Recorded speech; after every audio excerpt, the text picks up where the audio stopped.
কাল হলো অগ্রহায়ণ মাসের শেষ বৃহস্পতিবার, মানে চতুর্থ বৃহস্পতিবার।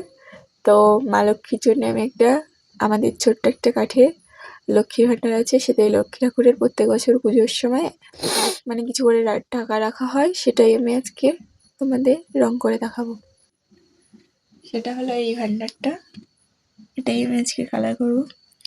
এই যে রং তুলি নিয়ে বসে গেছি, তো সিঁদুর দেওয়া আছে। এটা হলো কাঠের একটা ছোট্ট ভাণ্ডার, ঠাকুরের টাকা থাকে। এই যে এটাকে আমি আজকে কালার করব, দেখতে থাকো পুরো ভিডিওটা।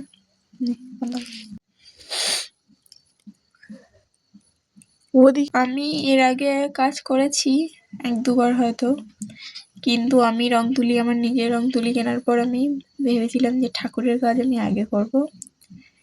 এই মা লক্ষ্মীর এই ভাণ্ডারটা আমি আগে রং করবো, তারপরে আমি রং তুলিতে হাত দেবো, অন্য কাজ করব, অন্য কালারের ডিজাইন বা কিছু। এই যে পুরোটা কমপ্লিট হয়ে গেছে। তো এটা সকালে সাদা, দেখি কি ডিজাইন করতে পারি।